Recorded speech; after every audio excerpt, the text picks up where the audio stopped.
Let's be clear, frequent cheating on any weight loss program is going to derail any progress you may have achieved at that point.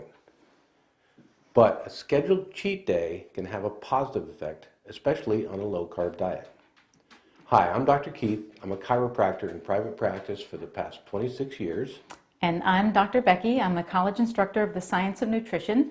And welcome to Two Fit Docs, where we turn weight loss resistance into weight loss success. And we use Dr. Keith here as our lab rat. Okay, thanks. Yeah. But yeah, that's true. I've been following a low-carb diet that is high in fat and fiber for the past 16 weeks. And you're doing really phenomenally. So, your progress, I know probably you guys are watching at home. If you've been following us since the start, I'm sure you can see it. So tell everybody how much you lost this week and how much you've lost in total. This week I lost another 2.8 pounds for a total of 41.6 pounds in 16 weeks. Yes, and even before that, he had already lost about 10 or 12 pounds using our 0-1-2-3 strategy, and that's what we did before we tweaked things, and you got the success in the last 12 weeks. Right, the 0-1-2-3 strategy is how I get my vegetable intake up each day. It also gives me the fiber I need. So if any of you want to learn the 0-1-2-3 strategy and see the foods I added and subtracted from my diet to accelerate my results, you can download our starter kit, which we'll link to in this video.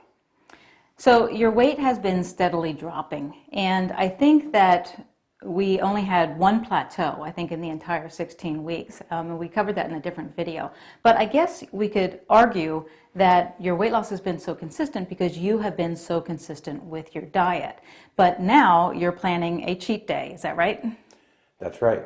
I have a scheduled cheat day planned for this coming Saturday. Yes, a planned, scheduled cheat day. That is much different than an unplanned, well, maybe I'll just take off today and get back on track tomorrow type of a cheat day.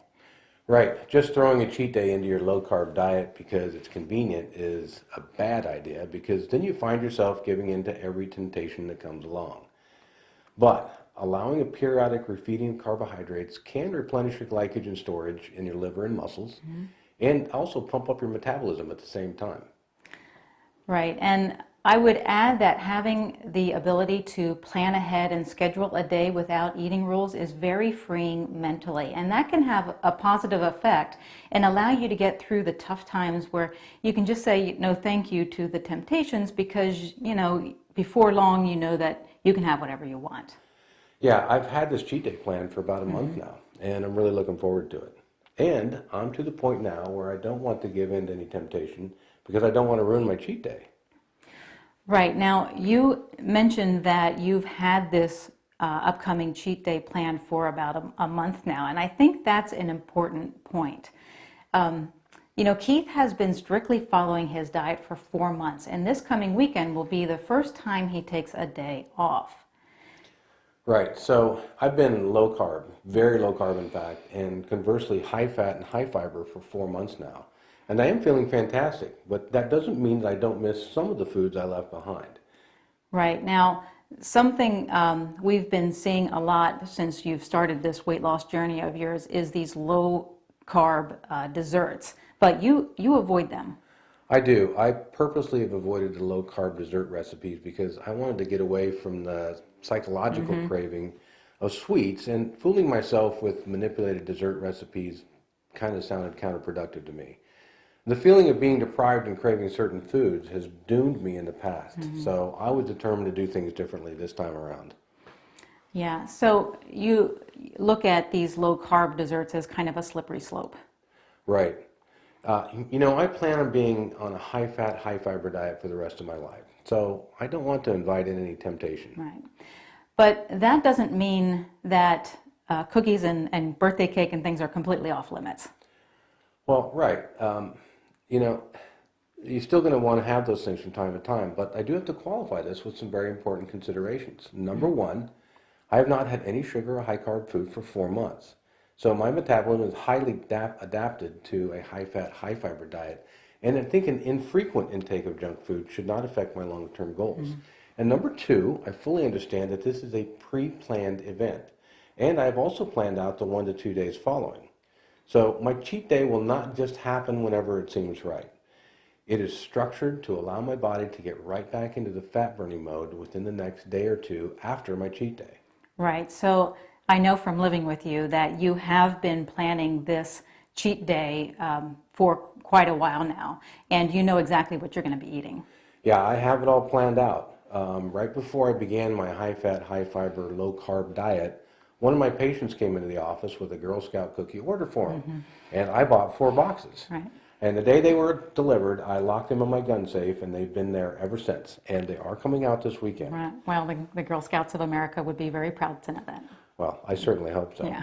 I also plan on having some pizza, a sandwich, and maybe some ice cream during my cheat day to kind of hit all the taste temptations that I might have. I know pizza, that was kind of your thing. So now, has it been hard for you to get away from that temptation right now? I really don't have any of those cravings right now. But I am looking forward to having some different tastes and textures in my diet this weekend. I also think that it's important to point out that we will be monitoring Keith's blood glucose levels throughout the day and the following day as well. Yeah, being that I was insulin resistant before starting my diet makes me really curious about how my body is going to react to all the sugar and refined carbs I eat during that cheat day. Right, and you also have the following day planned as an intermittent fasting day. Right, so I plan on having some coffee in the morning and maybe at noontime, but I'm not going to be having a meal until later in the day. And that meal is going to consist of a large salad with full-fat dressing and other high-fat, low-carb add-ons, much like I eat on a regular basis. And the rationale of a 20-plus hour fast is that I want to allow my body to utilize some of the full glycogen supply that I will have after a cheat day.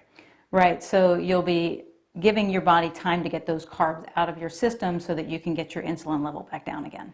Right, so if you've watched our other videos, you'll recall that insulin is a switch for fat burning, okay? So high insulin shuts off fat burning while low insulin levels switch fat burning to the on position. So what do you expect to happen on your cheat day?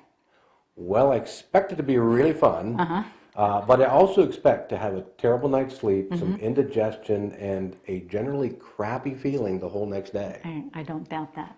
And that can be a learning experience in and of itself. When you can recognize the difference in how terrible you feel when you reintroduce junk food into your diet, it makes you appreciate how great you feel when you eat your typical high-fat, high-fiber diet. And we will be reporting in next week with Keith's play-by-play of his cheat day, and we'll let you know how it affects his weight, his mood, his blood sugar, and all of those data points. Yep, it should be interesting. So if you want to see the results of my cheat day, be sure to subscribe to our YouTube channel, and we will be back next week with that video. So thanks for watching. Thanks.